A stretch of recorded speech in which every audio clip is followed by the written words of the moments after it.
All right, welcome back, guys. You got Matt and you got Justin, and you know what it is. We're talking about the NBA. So we all know the All-Star weekend's right around the corner. Mm-hmm. You know, there's been a lot of controversy, I think, about the NBA. Not necessarily controversy, but a lot of talk. I'm curious with you guys. What do you think of the All-Star weekend? Do you think there's snubs? Do you think there's a lot of snubs for this All-Star? Because I'm looking at it, and I don't know if I agree with necessarily the people that made it. But I don't know if I can necessarily disagree. So what do you guys think?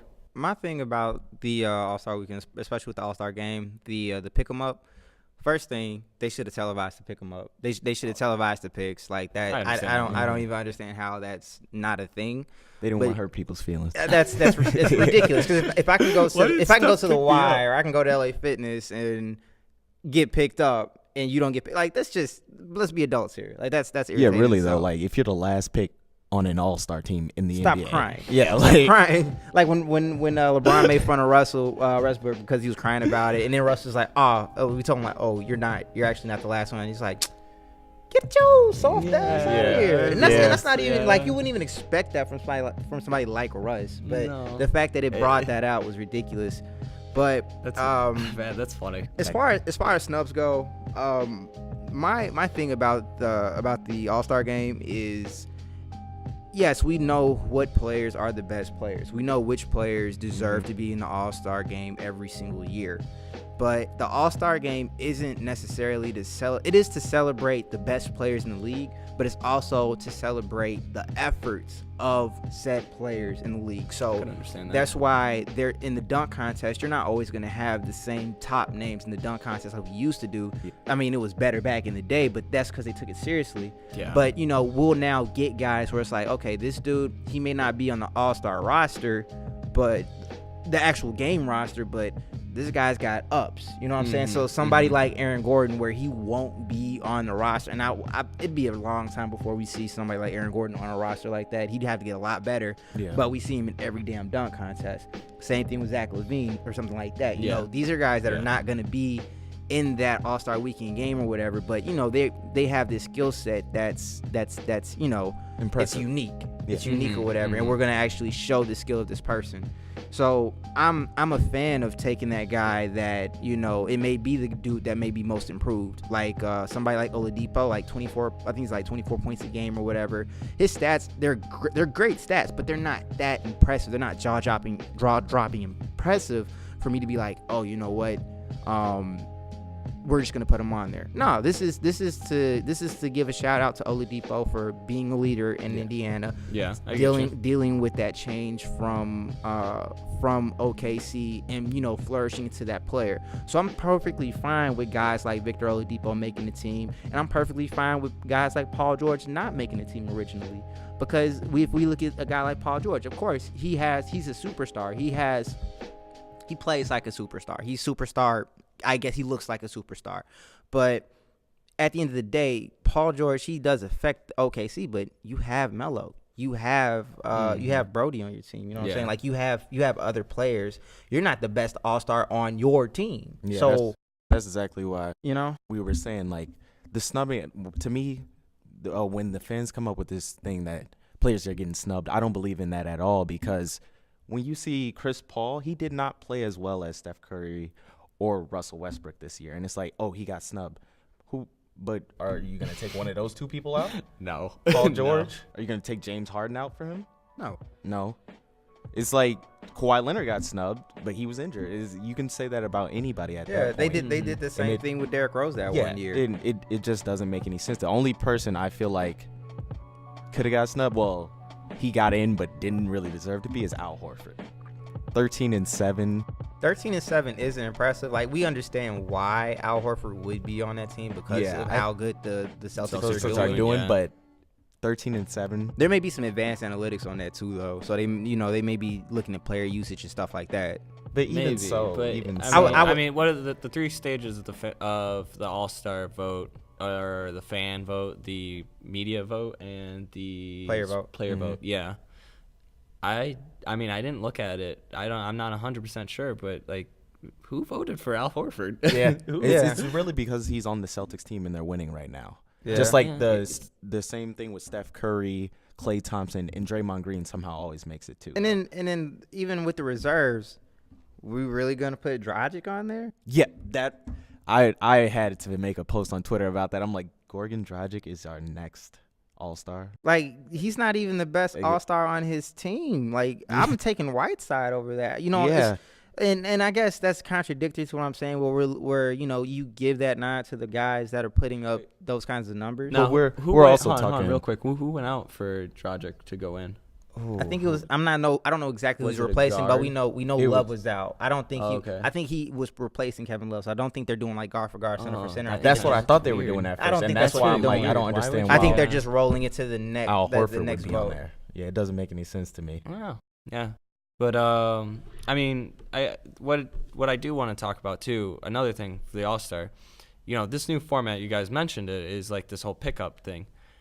How I see it, I think that the whole reason for doing this was because the East doesn't have the All-Stars to deal with the West. Yeah. And I think that it's kind of a shade onto the East. Yeah. You know This what I is mean? what I It's talked kind about of, last it's time. cool. I think it was a great solution. I give it to the NBA for coming up with that solution. But for them to do this specific year, like everybody knows why. Yeah, and we I think that's understand kind of why a he did that. weird. This is what I had talked about last time when I was saying how weak the East is and how it doesn't matter, is because all the stars are pulled onto one team. And then when the rest of the teams, you gotta have entries for them. It's like the same Cavaliers team, and they can't deal with all the All-Stars from the West. And then No. losing Jimmy Butler to the West, losing Paul George to the West, it's just too much to handle. And now it's an uneven balance. The All-Star game isn't even fun. We see like 200, 300 threes shot at the All-Star game. Nobody wants to watch that, and it's dangerously becoming the NFL. Like, But you know nobody what? wants to watch the All-Star. Like, I'm not gonna blame that on it. Yeah, of course the West definitely has way more All-Stars than the East does. But I'm not gonna blame that on because the East is weak. If we just kept it conference specific and we just took guys from the East, you can build a squad that can compete with guys against the West. If I take I'm serious. So Okay. let me say Okay, it. okay, So okay. if we take LeBron, we take Giannis, we take Kyrie, we take Whiteside, we take and start pulling names down. We take AWOL. Hey Andy. we take John Wall, we take John Wall, we take He's gonna like that. Porzingis. We grab a couple of guys, give some of the East guys a couple of those. Good job this year. If they actually were to take the game seriously, it'd be more interesting. It's not because of the players. Like there's been plenty of times where the East and the West have been relatively balanced, and we have those crappy All-Star games because no one's taking it seriously.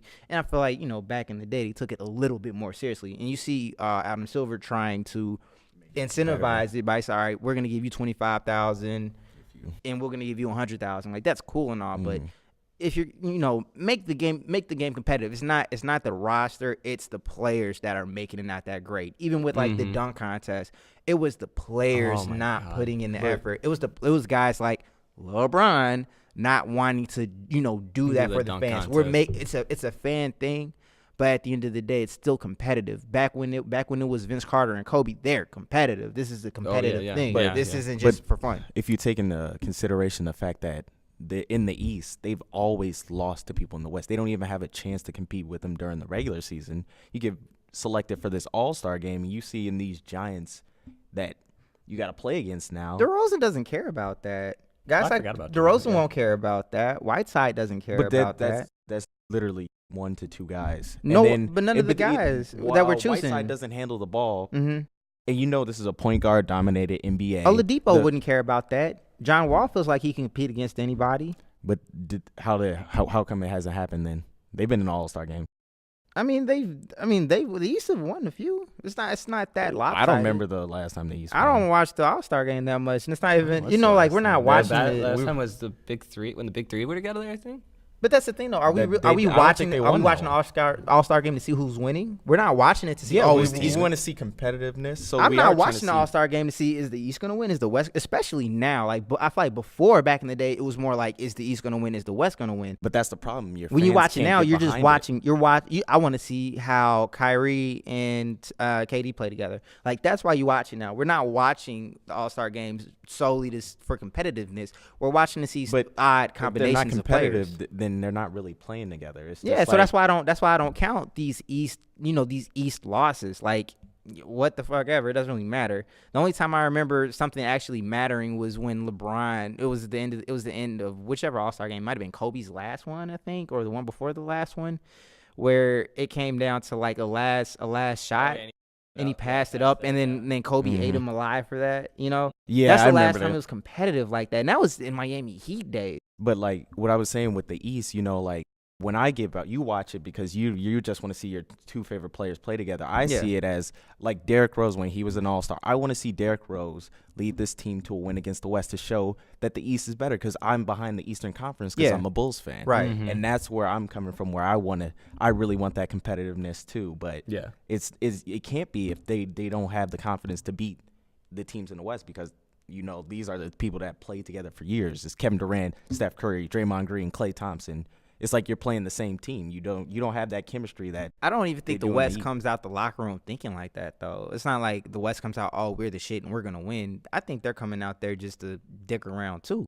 Yeah, I mean, but I don't think anyone expect like if it was the regular format, I don't think anyone expects the East would win. That's what I'm saying. So like, I would have liked it because I would have been rooting for the East hard as hell because they would have been the extreme underdog. I'm a Bulls fan, so I'm backing the East. So if I'm watching it, I'm looking like, all right, let's go. We can't get behind anything anymore though because the East is so weak, and that's what my point I was making. This would be the one time where I'm like, all right, DeMar, I'm with you. That's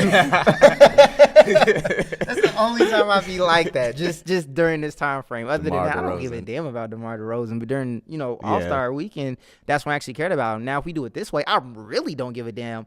You're putting more emphasis on the top name. And the lower names you don't care about no more. No one cares. Only Toronto cares about. Only Toronto fans care about DeMar DeRozan now. There's not, or maybe people in Cali, but other than that, no one cares about DeMar DeRozan. Versus if it was East versus West, and if let's say you're a Jersey, not a Jersey fan, but what's the Nets team, the Brooklyn Nets. If you're a Brooklyn Nets fan and you don't have anybody to back, you don't have anybody in the game.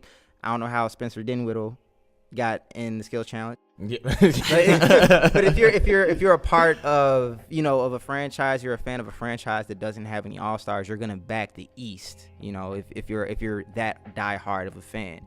And so that's, like I said, that's a time frame when I care about guys like DeMar DeRozan. Times when I care about guys like John Wall. Now it's just like I could give two shits because he might not even be on the same. I don't even care about LeBron versus Steph type thing. It just it takes the fun out of the conference meaning anything, and the conference meaning anything gave you polarity. Where now they're even talking about breaking up the conferences and just seeding through the actual NBA stats. And again, that breaks up polarity. Yeah, it'd be cool to see like Boston versus the Warriors more often, but I'm cool with two. So what you're saying is you want to back up the Eastern Conference. Yeah, I want to. You don't like the way the All-Star. No, I don't have anybody to root for. I'm gonna root for Team Curry just because I don't like LeBron. But that's neither here or there. Right. I think. So what you're saying is you feel like this is a move more so just for entertainment purposes, but if they would have kept it the same, you feel that it would be more so for those diehard fans. For diehard fans. That one? Nah. The way they run it now, this new way is for the fair weather fans. This is gonna now I see all of these names, and I like to see all these names play together. I guess if you're a diehard fan, let me see what Matt's like because he disagrees with it real quick. See what you got to say. Honestly, I want to see competitiveness, and it just wasn't competitive enough in the East because the West was so much better than them, and we see these 200-point games, and it's just like This is not what I paid for. I want to pay for to go see. If I was going to pay to see the All-Star game, I don't want to see them shoot 100 threes, and that's why I feel they had to change this. And I feel it was a good idea to do the draft, because now we're excited. We're talking about it again. We are excited to see Kevin Durant and LeBron James, which we would have never seen before. Like, Kevin Durant has always been in the West, and LeBron's always been in the East. That's a good point. That's a good point. I'm excited. That's a little cool, I guess. Yeah.